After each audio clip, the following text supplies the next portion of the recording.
Well, it's time now for our Entre Nous segment, and today we're talking about the French people's relationship to medicine. Solange Mougin joins me in the studio for more on this. Hi, Solange. Hi, Olivia. We're talking about this because the French authority has just taken a rather restrictive move in regard to drugs for common colds. Yeah, it is no longer possible to buy some of the most common cold medicine in France unless you have a prescription. And this is as of December 11th. The ANSM, the National Agency for the Safety of Medicine and Health Products, has actually been warning about the side effects of specific decongestants in many common cold drugs. And they've been doing this for a long time now. The drug is called pseudoephedrine, and in France it can be found in 8 different brands. And these sort of go-to meds will now no longer be on display as over-the-counter purchases in France's 20,000 pharmacies. Why has this step been taken? Well, pseudoephedrine can, in very rare cases, cause serious side effects, namely cardiovascular complications like heart attack and stroke. For the French agency, the benefit of this drug versus its risks, even if such side effects are rare, well, it's simply not worth it. The agency has outright told doctors and patients not to use it, but they cannot ban it. That decision is up to the European Medicines Agency, and the EMA decided to boost warnings about the drug, but not to prohibit its sale. Okay, well, these are very popular cold remedies, and many people take them quite often. How do you think French people feel about this, then? Yeah, the decongestants are indeed a go-to drug for many people seeking relief from runny noses and colds, which begs the question of what are you going to do now? Well, you can still get the decongestants if you go to the doctor first. But remember, France is in the midst of a doctor shortage, so getting a prescription can potentially take days or weeks. And then there's what medical professionals are recommending as alternatives, which is essentially to wait it out. Studies show that colds usually go away on their own in 7 to 10 days with hydration and rest.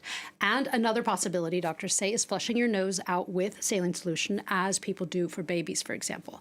But nonetheless, there has been some grumbling about, and also some understanding as well, about from both consumers and pharmacists about this. For me, they aren't dangerous medication. I think it's normal to restrict the use of medicines that are dangerous. We always forget about the side effects, always. We think about the good they do, but not the bad.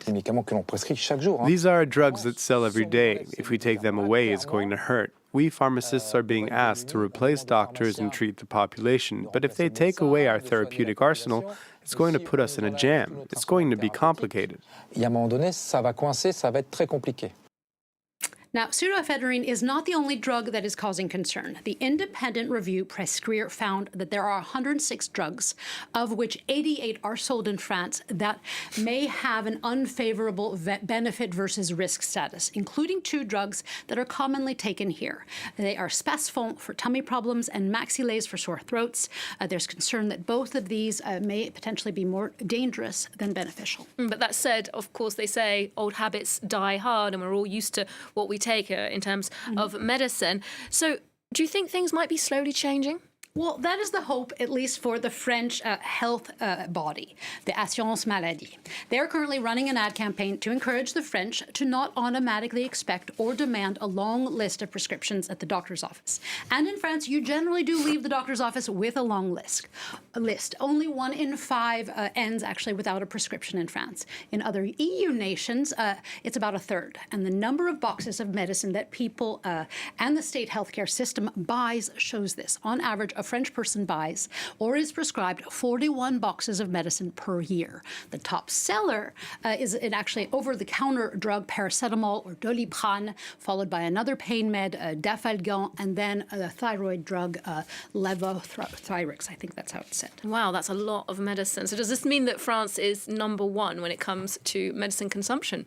It doesn't. Even if you do hear this quite often in France, it is not true. France is actually in 8th place according to the OECD figures from 2021, when France spent 725 euros per capita on medicine. That's half of what was spent in the US, but of course their system is a beast in and of itself. France is actually quite behind Germany, which holds the #1 prize in Europe. They spend over 1,000 euros per person, or did in 2021. And this is a big change, actually. 20 years ago, France was in the #2 spot worldwide and in the #1 spot in Europe. But here, also, it's important to remember the figures can be tricky. They refer to spending on medicine, so they point not necessarily to use, but how the prices in other nations have grown in recent years and how France has actually managed to keep inflation in check to a degree. The figures also shift depending on aging population, on campaigns, and on how people feel about their boxes and boxes of medicine. Which leads me to a last little tidbit, and this is quite a surprise for some foreigners who arrive here in France. Unlike in the US and in many other nations where you get an exact number of pills in a personal vial for the length of your treatment, well, in France, prescription drugs are sold in pre-packaged boxes. So if your treatment, say, is for 7 days and the box is just 6 pills, well, you get 2 boxes. The dangers of this is waste, overspending, and it can also tempt consumers to potentially automedicate. There are pushes to change this, especially with drugs that are hard to come by, which remains a problem in France. There are thousands of drugs that are in short supply, but changing the ready-made box system would require a huge overhaul over the 20,000 pharmacies in France, and also an overhaul of their complex distribution and reimbursement system. It's true that the French medicine cabinet is quite well stocked. Yes. Solange, thank you very much for that.